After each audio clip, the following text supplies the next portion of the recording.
E sabemos que as pessoas que tentam sequestrar crianças costumam dizer: a mamãe não quer você. Você fez algo muito ruim.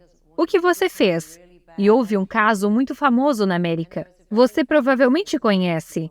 Desse cara que dirigiu até uma escola, parou o carro e disse: sua mãe foi para o hospital. Ela me mandou buscar você. Ela está muito doente. A criança entrou e ele disse: eles não querem mais você. Você fez algo muito ruim. O que você fez? E ele respondeu: eu escrevi na parede da garagem. Isso mesmo, você escreveu na parede da garagem. E é por isso que eles não querem você. E ele nunca ligou para casa. Ele tinha um número de telefone. E teve até um filme. Mas esse garoto nunca ligou para casa. E ele aguentou por anos, até que o cara voltou para o trailer com outra criança. Ele tinha levado uma garotinha. E ele ficou tão assustado com o que ia acontecer com ela, que pegou essa garotinha e foi para a delegacia. Eles tentaram prendê-lo. Uau. Ele morou com esse cara dos 8 aos 16 anos. Ele ia para a escola todos os dias. Não acredito. E é uma história real. E ele nunca ligou para os pais. E então, quando ele disse à polícia quem ele era, e descobriu que os pais nunca haviam mudado de número. Acho que ele tentou ligar uma vez, mas não entendeu como funcionava o código de descagem. Mas veja bem, os pedófilos te dirão: eu sento em um parque e sei qual é a criança que devo perseguir. É aquela que parece um pouco triste, um pouco perdida. Eles não vão atrás daquele que é realmente confiante e barulhento. Não vão atrás do rebelde, porque eles nunca se calam. Uma das minhas clientes estava me dizendo que o tio dela, ela era uma de 4 garotas. E ele costumava vir jantar em casa na sexta-feira à noite e subir. E molestou 3 delas, mas não a 4ª. E a 4ª era rebelde. Ela gritaria a casa abaixo. E muito mais tarde eles contaram ao pai. Ele respondeu: o que você queria que eu fizesse? Ele é o meu irmão. Caramba! Eles o levaram ao tribunal. O prenderam. Ele foi para a cadeia. E todos eles perguntam: Caramba! por que você não contou? E o que os pedófilos dizem para as crianças é: sei porque vi o suficiente deles. Se você contar para alguém, você vai para a cadeia. É sua culpa. Você me fez fazer isso. Se você contar a alguém, todos nós estamos encrencados. Ou mamãe irá para a cadeia, papai irá para a cadeia, você irá para a cadeia. E uma criança não tem essa lógica. Se você tem um filho que criou dizendo: eu te amo, e não há nada que você possa me dizer para me impedir de te amar. Diga-me que você é gay. Eu estarei no casamento. Me diga que você roubou alguma coisa. Conversaremos sobre isso e voltaremos para devolver o dinheiro. Essas Esse é um bom crianças patamar, podem né? chegar e dizer: mãe, esse vizinho me tocou. E dizem: bem, isso não é aceitável. Uma cliente disse que quando contou à mãe dela, ela deu um tapa em seu rosto e disse: não diga isso Para com nesta isso. casa. Algumas pessoas fazem coisas malucas, talvez em estado de choque. Um dos meus primeiros clientes me contou uma história realmente triste. Ela era a única garota judia da área, e seu pai disse a ela que todos os pais judeus fazem sexo com suas filhas. Não, para Mais com tarde, isso. ela perguntou a uma amiga. E ela disse: Não. isso não é verdade. E ela respondeu: ele me disse que é isso que as boas garotas judias fazem. Mas é claro que os pais judeus não fazem isso. Muitos pais judeus são maravilhosos. Mas seu filho tem que se sentir seguro para vir e contar as coisas. Quando minha filha era adolescente, a quantidade de adolescentes entrando e saindo da minha casa com: acho que estou grávida, estou usando drogas, porque elas sabiam que eu nunca iria julgá-las. Eu dizia: me conte tudo. Você não reagia com raiva, Às né? vezes eu queria, realmente queria. Mas lembro quando disse a ela quando ela era pequena: você nunca vai se encrencar por dizer a verdade. Ela dizia: mamãe, acabei de derrubar esmalte verde em todo o seu tapete. Ok. Ela dizia: eu me sinto tão aliviada, mamãe, porque sei que se eu contar a verdade, você não vai ficar zangada. Mas eu respondia: bem, estou zangada. Mas você me disse a verdade. Ela não teve uma infância perfeita. Ela ficou de castigo. Ela Pois foi é. punida. Ela teve consequências. Mas eu sempre quis que ela soubesse que eu nunca iria puni-la por dizer a verdade. Um dia a escola dela me ligou e disse: bem, ela desapareceu com outra garota. E então eu perguntei: por quê? Bem, mamãe, minha amiga teve que tomar a pílula do dia seguinte. Então os pais dela ficariam tão bravos. Então eu fui na clínica com ela e falei que era para mim, porque eu sabia que você não ia ficar brava.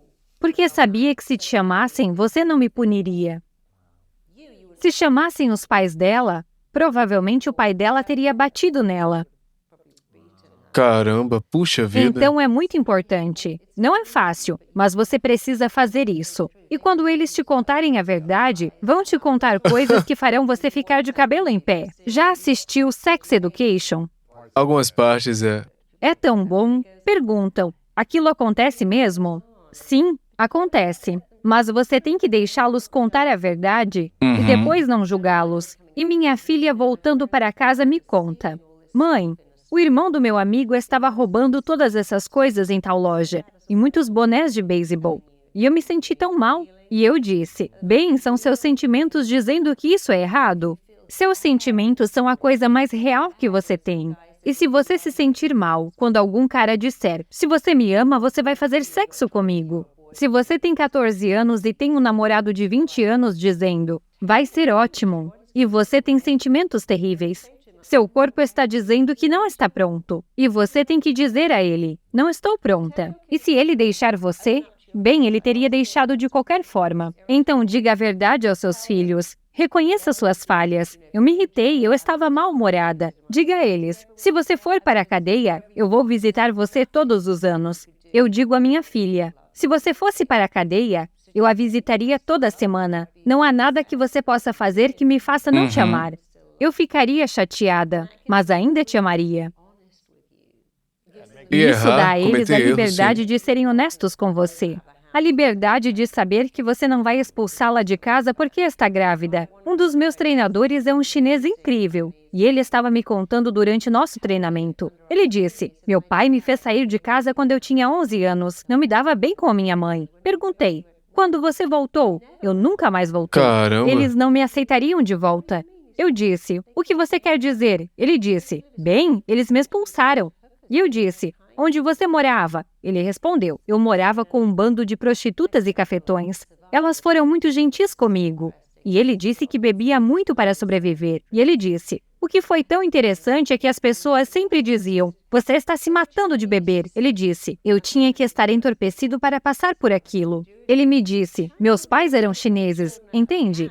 É isso que os chineses fazem. Eu disse: não é assim. Chineses não expulsam os filhos de casa, mas ele havia justificado isso como se fosse normal.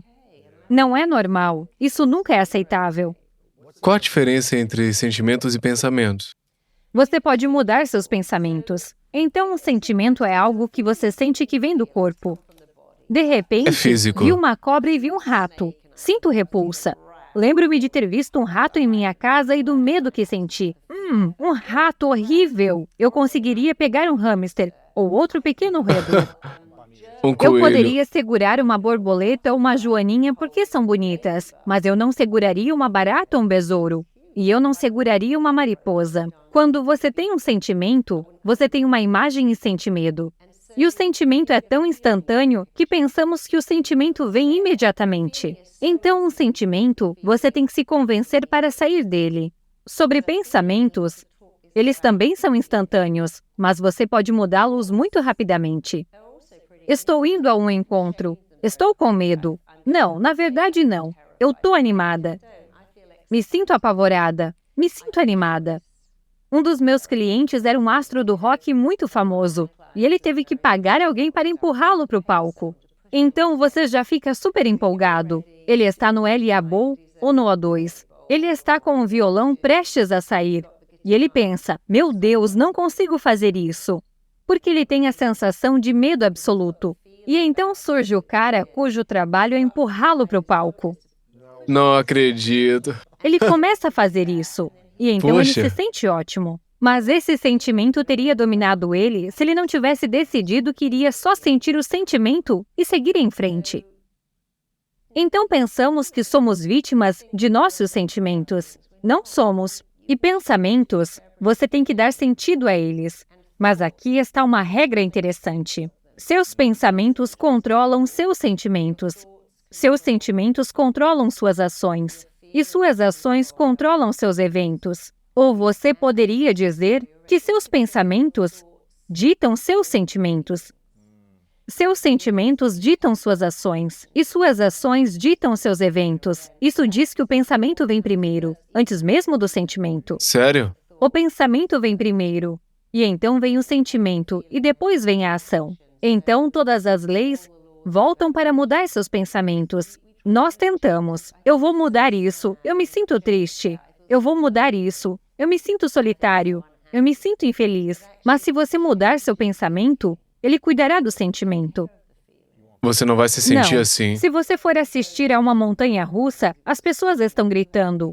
Elas estão gritando porque estão apavoradas ou felizes. Quem sabe? Mas você pode escolher o que pensa sobre isso. É um pouco como... Acho que já contei essa história antes. Sobre uma das minhas clientes que teve câncer de mama, e ela disse: "Me sinto tão sortuda por não precisar de um seio.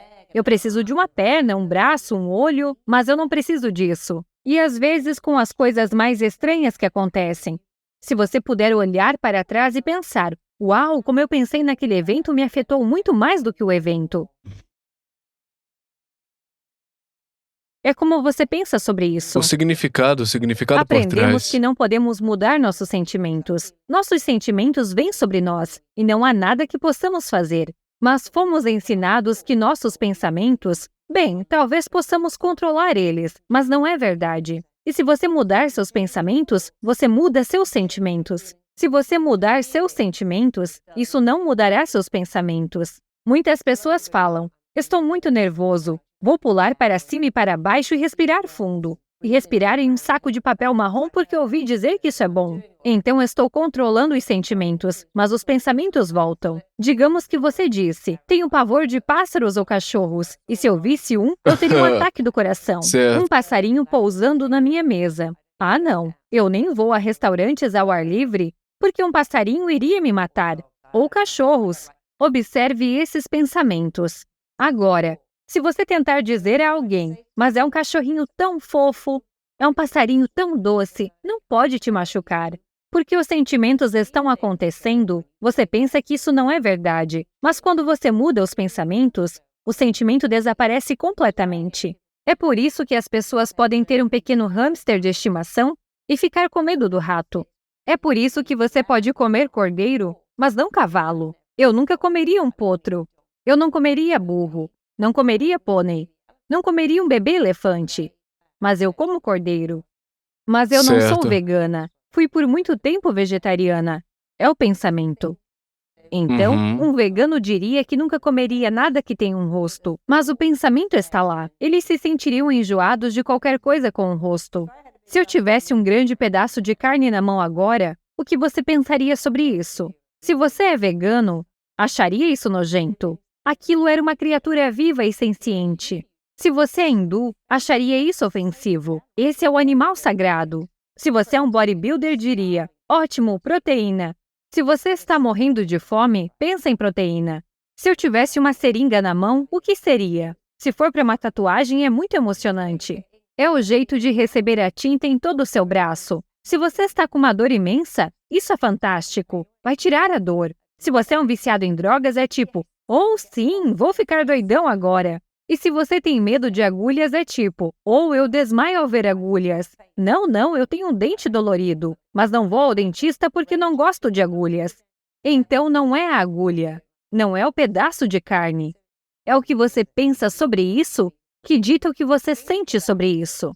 Então você não tem um sentimento sobre a carne ou a agulha. Você tem um sentimento.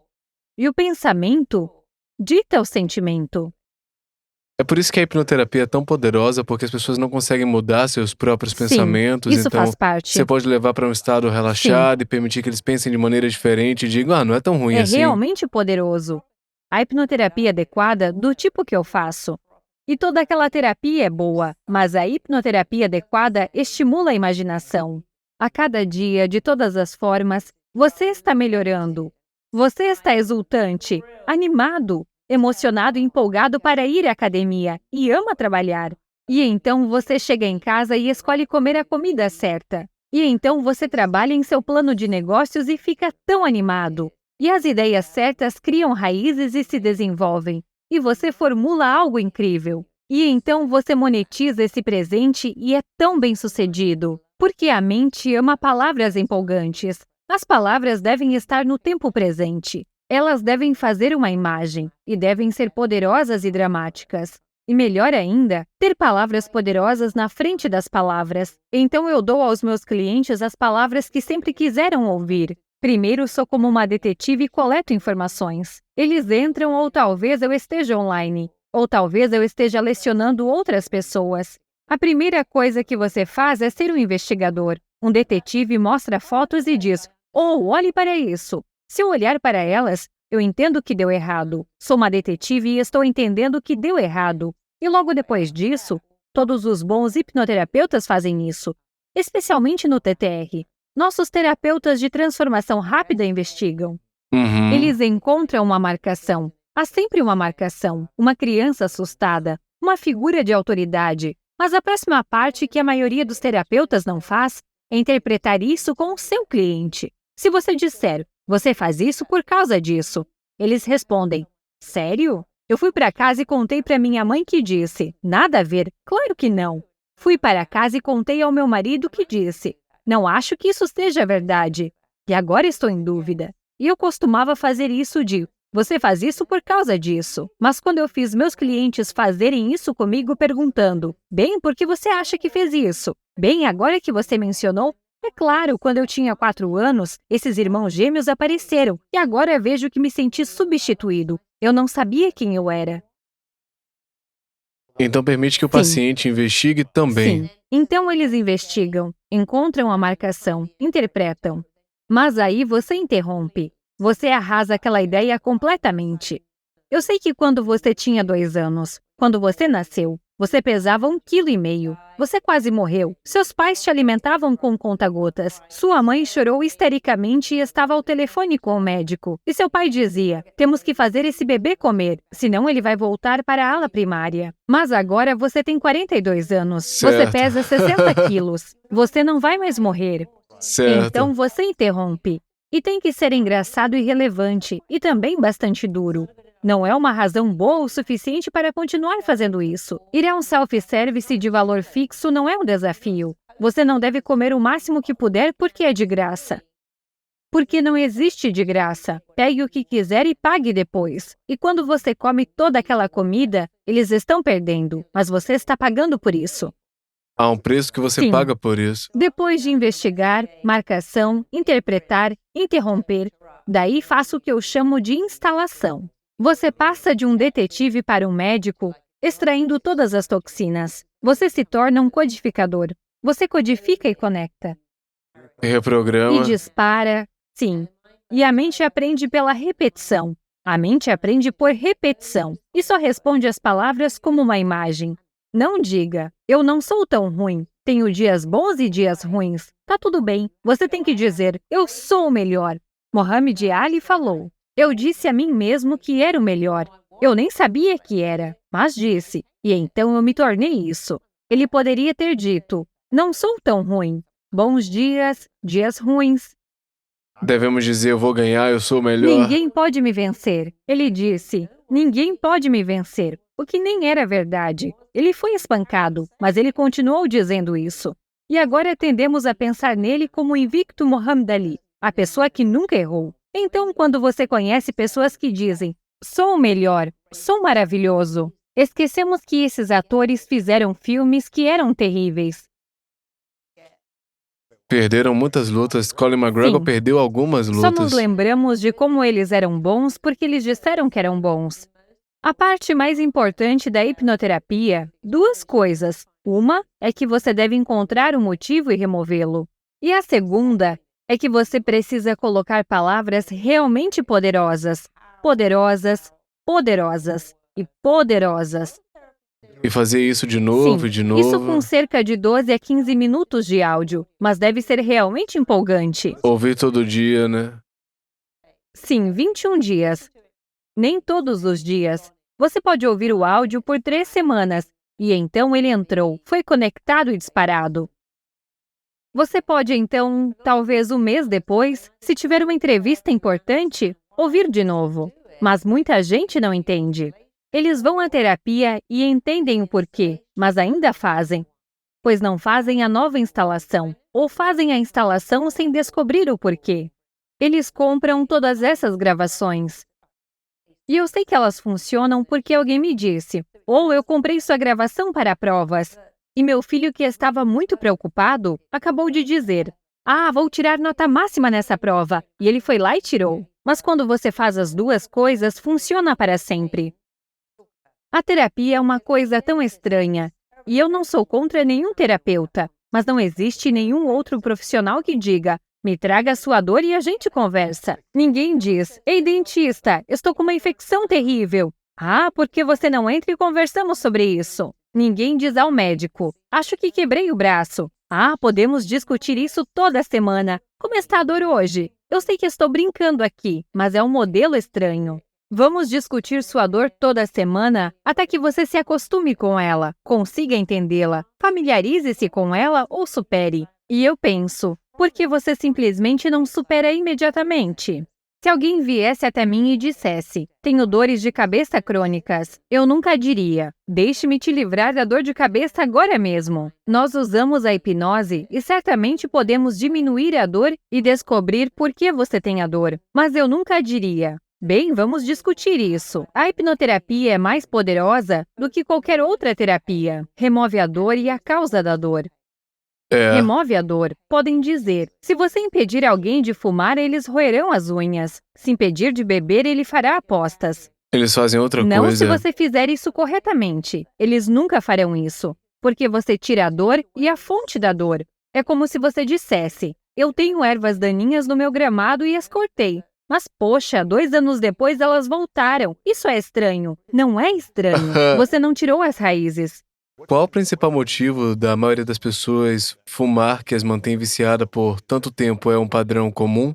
Bem, é como tudo. Isso, Esteja você fumando, bebendo, jogando, é a sua crença. Muitos fumantes dizem: "Não consigo ir ao banheiro se não fumar." Ora bolas, o que eles acham que os não fumantes fazem? Eles vão ao banheiro. Eles dizem: "Não consigo relaxar se não uhum, fumar." "Não consigo me concentrar se não fumar." "Não consigo digerir uma refeição se não fumar." Já ouvi todos os motivos pelos quais as pessoas precisam fumar. Eu trabalhei com uma escritora famosa e ela disse: "Não consigo escrever sem cigarros." Eu respondo: "É aí que está o seu talento? Em um pacote de cigarros Marlboro?" Eu não sabia disso. Achei que você fosse talentosa. Você acabou de dizer que não, que são cigarros Marlboro. E ela respondeu: "Não são cigarros." E eu disse: "Bem, então pare de dizer isso a si mesma. São as mentiras que contamos a nós mesmos." Os fumantes dirão: "Não sei o que fazer com as minhas mãos." Por que você não olha para o não fumante? Faça o que eles fazem. Os alcoólatras dirão: "Não consigo relaxar sem beber. Não consigo me concentrar. Não consigo me divertir." Alguns dizem: "Como você poderia viver sua vida sem chocolates?" Nós mentimos tanto para nós mesmos. E eu fiz o oposto. Por que você não se conta uma mentira melhor? Por que você não diz: "Eu amo minha vida sem açúcar"? Não é verdade. Mas se você disser isso todos os dias, torna-se verdade. Ninguém comia mais açúcar do que eu. Até que resolvi parar de envenenar meu corpo. E perceber aquela coisa horrível, embora tenha um sabor maravilhoso. é como se a gente estivesse se hipnotizando todo dia durante a vida Sim, inteira, né? somos hipnotizados todos os dias. Com base no que a gente diz a Sim, gente e mesmo. também a mídia, que, aliás, se você ligar um computador ou dirigir para o trabalho, é convidado a comer porcarias cerca de 500 vezes ao dia. Sabe? Repare em anúncios. Não existem anúncios de brócolis ou peras deliciosas. São anúncios de fast food. E eu já fui às Olimpíadas de Londres. Eu levei meu afilhado. Eu estava E lá, eu tinha amei. 3 patrocinadores: Cadbury's, McDonald's e Coca-Cola. E você se lembra que eles estavam distribuindo? Eles tinham as bandejas roxas. Eles estavam distribuindo Cadbury's. E eu pensei, não é estranho que chocolate esteja patrocinando as Olimpíadas? Mas eles têm dinheiro, porque nos fazem acreditar que não dá para comemorar o Dia dos Namorados sem chocolate, que você não pode Certo. ter o Natal sem chocolates. Então, temos todas essas coisas conectadas ao nosso cérebro dizendo: "Isso me faz feliz." Mas você pode desconectar isso. É muito, muito fácil. Eu estava na faculdade no meu último ano. Eu queria ser um decatleta All-American e eu tive 6 meses pra tomar a decisão, tipo, ok, o sonho por toda a minha vida era ser um All-American, eu não entrei no futebol, eu consegui depois disso, mas eu tinha uma temporada restante, então eu pensava, eu tinha essa temporada na pista. Eu era um velocista decente, eu podia pular alto e fazer alguns eventos, mas não era bom em nenhum evento para atingir meu objetivo de ser um All-American. Mas o decátulo são 10 eventos, eu pensei, cara, se eu unir tudo isso, talvez eu consiga, né? Sim, Eu nunca tinha feito salto com vara, nunca tinha feito obstáculos e... Mas pra mim o salto com vara foi o mais assustador porque eu não gostava de ficar sim. de cabeça pra baixo, eu não gostava de ficar 4 metros acima do ar, eu tinha muito medo. Podem ouvir minha voz e sabem como fazer melhor do que estão fazendo. E eles podem se perguntar, por que não fazemos? É porque eles estão programados para fazer o que estão fazendo. E até que o programa seja mudado, nada mudará. O paradigma tem que ser mudado. Legal. E o que você diria ser